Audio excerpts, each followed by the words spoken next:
Hi everyone, my name is Erica and I'm going to start doing weekly vlogs on my pregnancy. I wanted to give a little background on why I'm going to do this. I've seen a lot of people do vlogs. I think it's a good way to look back on your pregnancy and, life and everything that's happened, starting from the beginning. Before I get into, everything, I first wanted to explain how I found out I was pregnant and the kind of craziness behind it.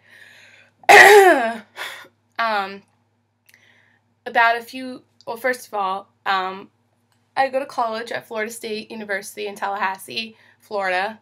I'm 20 years old and I've been with my boyfriend for a little over 4 years now. Actually, after our 4-year anniversary on April 3rd of 2013, we found out. A week before that, or about a week and a half before that, I was extremely sick.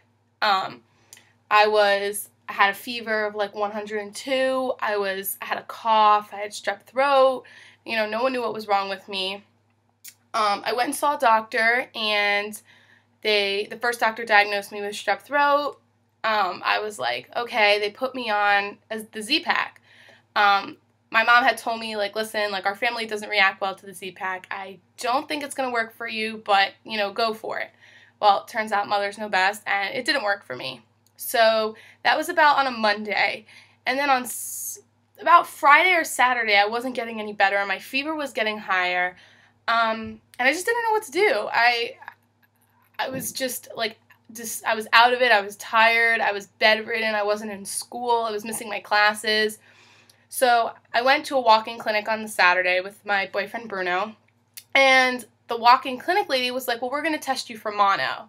And I was like, mono? I've already had mono back in my sophomore year of high school. There's no way I have mono again. And she's like, oh no, it can come back. It's really rare, but it can happen. And the lady was so rude. She wouldn't let us ask any questions. I wanted to know how a person can have mono twice.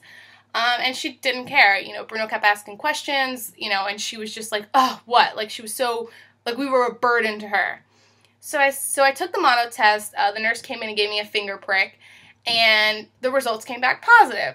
So I basically called my parents. My parents were like, you had such a severe case of mono before, we want your counts, your blood counts, your white blood cell counts, basically everything. And they were so rude. They didn't want to give it to me. I was, whatever. So I called the University Health Clinic on our campus. I'm sure on most campuses they do have, a place where you can go when you're sick. So I called them and I said, listen, is there any way you guys have appointments on a Saturday? They go, absolutely, come in now. I'm like, oh, thank God. So we went in. I was coughing. I was burning up with a fever. And I ended up seeing an awesome doctor who spent so much time with me, and they actually have a Quest Diagnostics blood place inside the University Health Clinic. So I went over to the University Health Clinic, and I went over to the diagnostic place to get my blood taken. And he said, we won't know about the mono till tomorrow, but we will have an idea of your white blood cell count. He said, but listen, there's a 3% chance that it could be mono again. If you have it again, I'm going to deem you the most unlucky person ever because it's just so rare. So I'm like, okay, that's good.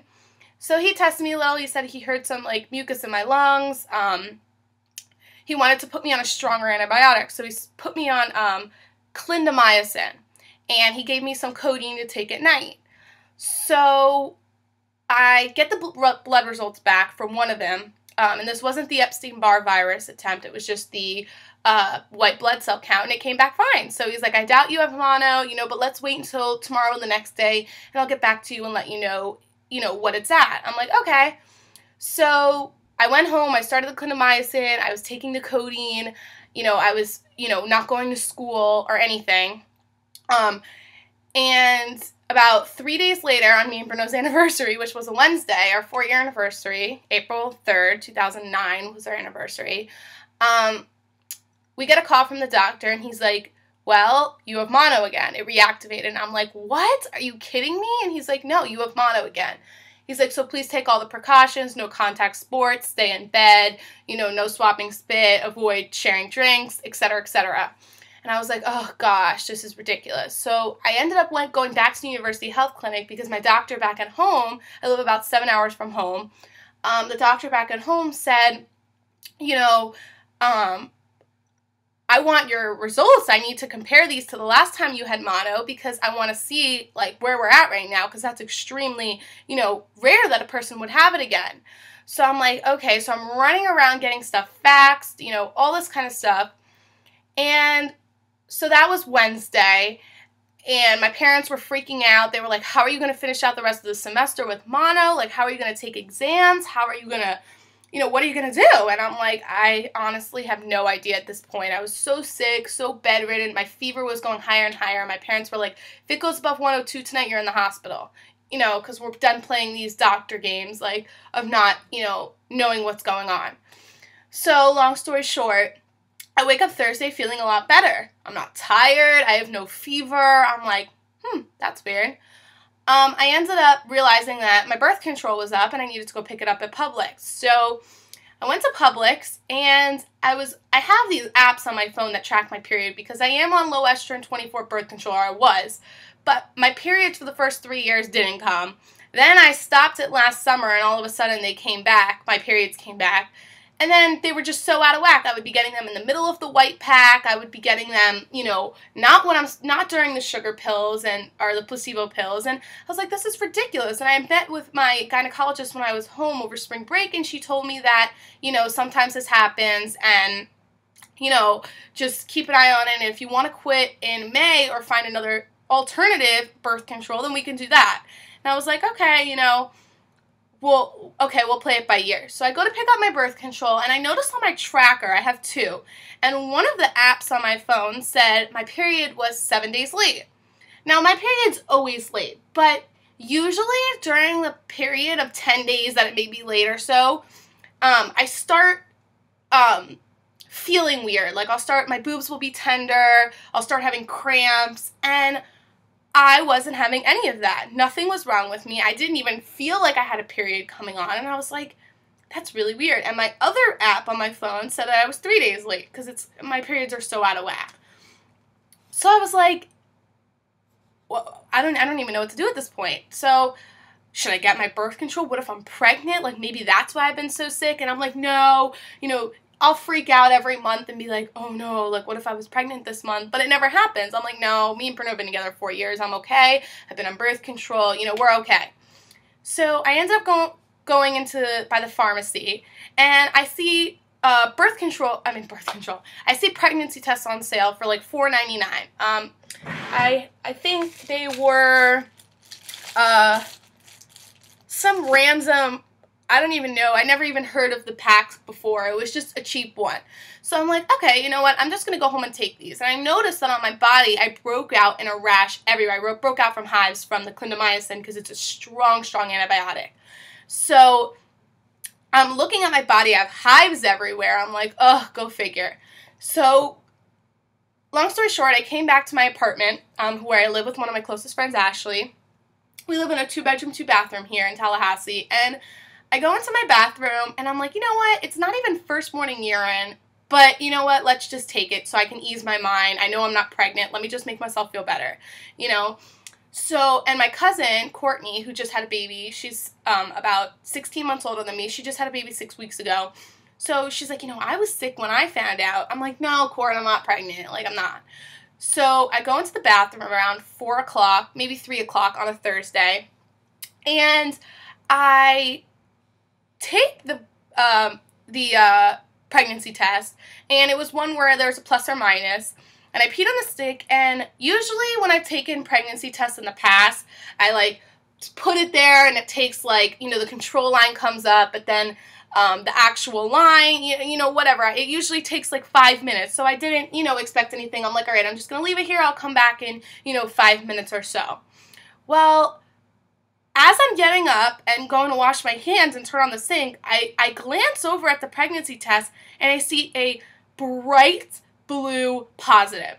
Now, I hear stories all the time. I study this in school, so I'm constantly watching, pregnancy vlogs or, controversial topics to write papers on. People are always, like, talking about false positives and, faint positives, and I'm like, oh my gosh, I have a bright blue line. I'm like, these are cheap tests, maybe it's not real. And I'm at this point like freaking out. And I'm like, oh my gosh, oh my gosh, oh my gosh. And my roommate comes in like with the fly swatter thinking that there's like a cockroach in my bathroom. So she's like, what's wrong, what's wrong, what's wrong? And I'm like, Ashley, look. And she's like, you're lying. She almost threw up. She was like, oh my goodness, you're pregnant. She's like, take another one, just take another one. I'm like, okay, I'll take another one. So I took another one. I barely even had to go to the bathroom anymore. I take the next one, and right away, within 5 seconds, I'm like, oh my goodness, I'm pregnant. That's why I've been so sick. So I call up Bruno. I'm like, you need to come over here right now because we need to talk. And I was hysterically crying. He was trying to console me. I was just like, how could this happen? We've always been so careful. Like, what went wrong? Like, what happened? You know, I've been on a lot of antibiotics lately. I'm very prone to UTI and bladder infection. So before spring break, I was on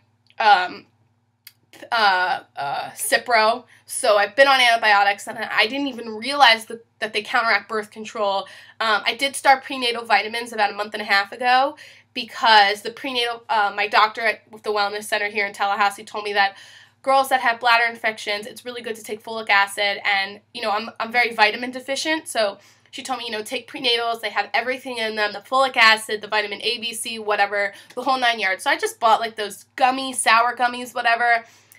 So I started thinking, oh my gosh, you know, a lot of people's bodies miscarry in the beginning, but I've been taking prenatal vitamins so my body was able to sustain a pregnancy. I was a mess. I was just not mentally stable. You know, my whole life is my school, my education. Bruno's about to graduate, but he wanted to stay up here one more year to get a double major. You know, I still have about 1.5 years, 2 years. My whole life is school. My parents are, you know, want what's best for me. My mom had me at an early age, and, you know, she wanted me to, you know, have the world. Like, you don't have to work while you go to school. You know, me and your father will pay for you. They didn't want me to have to work. And they just wanted me, my only sole job and responsibility was to get good grades in school. So I felt like my whole world was crumbling in front of me.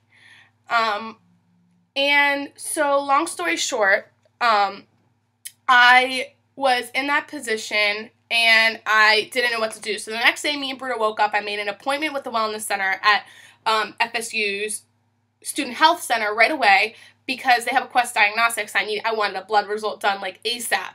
So I met with the nurse at the women's clinic there, and she's like, oh, do you want to take a urine sample? I'm like, absolutely not. I've taken 4 pregnancy tests, and I will show you guys them. I'm sure you could probably see them pretty well. Let me see. Here's the clear blue. Yeah, so these are all my pregnancy tests. The digital one, for some reason, isn't working anymore.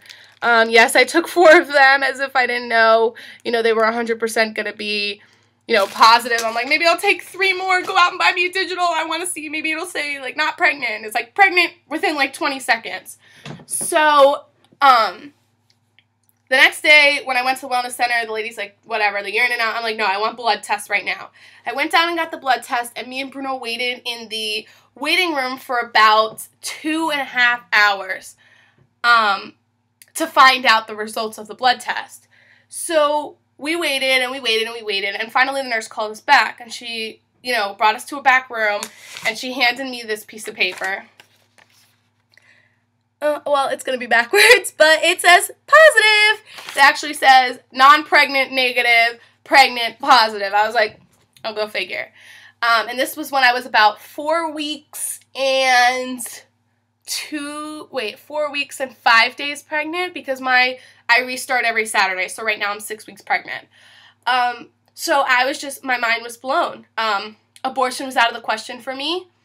I come from a stable family financially. Not that I ever want to be financially dependent on them when I have this baby because, you know, me and Bruno are both going to have our degrees. I still am able to graduate from Florida State, which I'm so happy about because I was going to go home and go to FAU, but fortunately enough, I can do distant learning. I don't have too many more credits left, so I have about 1.5 years, 2 years. So I could still, everything could be done online. I am just so, and I could stay home with the baby, and I'm just so happy that that was able to work out. But so before I get into that more, I know this is a long video, I called my mom and my dad, and, well, first I called my mom, and she lost it. She was so upset and felt like her life was crumbling in front of her.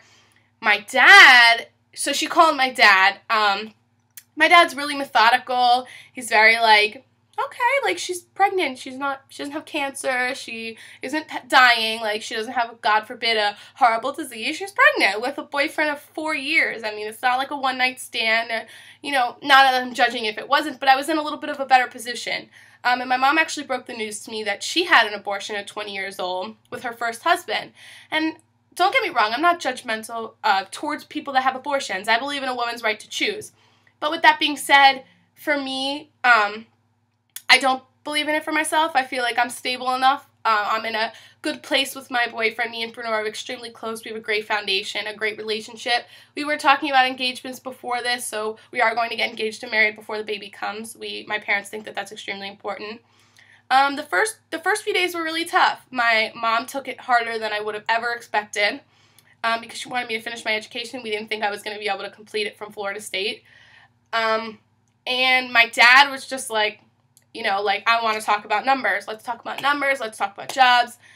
Fortunately enough, I have a full-time job back at home. Every summer I work as a preschool 2-year-old assistant teacher full-time. I love my job. They'll welcome me back with wide open arms. And I'm really stable when it comes to, having a job right now, finishing school. I'm taking 2 classes over summer, and I have a whole write-out of, the classes I need to take and how many credits each semester so that I can graduate with all my friends.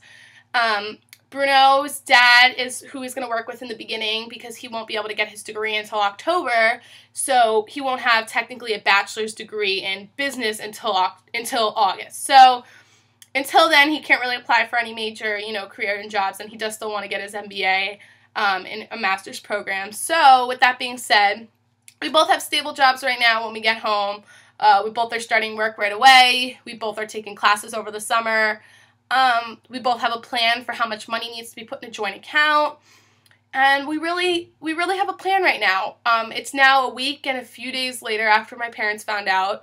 My mom has completely done a 180. She's not to the point where she's like jumping up and down yet, because my mom is heavily involved in my life. We are so close. We're like sisters, and my dad and me are just so beyond close as well.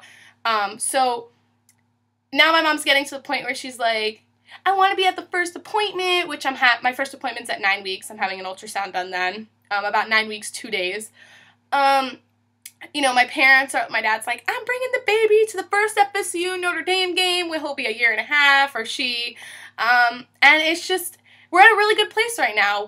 I'm finally getting to the point where I'm not mentally, emotionally unstable. I'm actually at a place where I'm happy.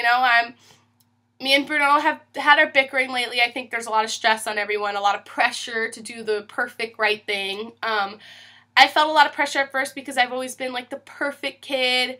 I've always tried to be like, do everything by the book. But you know what? I truly believe after this, it's a humbling experience. And I feel like I'm really to the point where things happen for a reason. You can't always control the outcomes of everything. And I think that we're all at a really good place right now. My parents, Bruno, and we're all going to be at the ultrasound. My parents are very close with Bruno. Bruno's mom actually called my mom a few days ago, and they talked for 2 hours about everything that's going on, and that made my mom feel so much better. And then on Friday, this past Friday, I went and met with my advisor, and they're like, oh my gosh, you could totally graduate from here still. Like, you don't need to transfer to another university. Everything could be done online. I'm like, what? Like, you're kidding me. And she's like, no. So I met with a distant learning advisor who works with people that have family emergencies or need to go home for whatever reason, or even people that want to study abroad. So I'm moving home in about 2 weeks from Monday. My dad is flying up here to pick me up, and then we're driving back down. It's sad. I was about to sign my lease for next year, and so was Bruno. We would have just lost a ton of money, so thank God did for us what we couldn't do for ourselves, because that would have been a big issue. But, we're at a really good place. I'm happy. I can't wait for this baby to come. I can't wait for me and Bruno to establish our lives and live in a place together and get married. And, at first, I know it's only a week later, but you know what? It's happening, whether I like it or not. So I might as well jump on board. And, a baby is a blessing. And, you know, me and Bruno have started picking out names, which I will say later on. No, we don't mind if it's a girl or a boy. We'll be happy with whatever's healthy. And I'm just going to record my life as, you know, over the next, you know, 9 months or 8 months or so, and, you know, just document my life. Me and Bruno have a pretty fun, crazy, interesting family, and, you know, it's just, you know, I'll be recording, you know, my ultrasounds and, you know, all that kind of stuff. I think vlogs are a really cool way to, you know, look back on your pregnancy and your life and, you know, where you come from and whatnot. So, thank you for watching me. I hope you subscribe to me, and yeah, bye.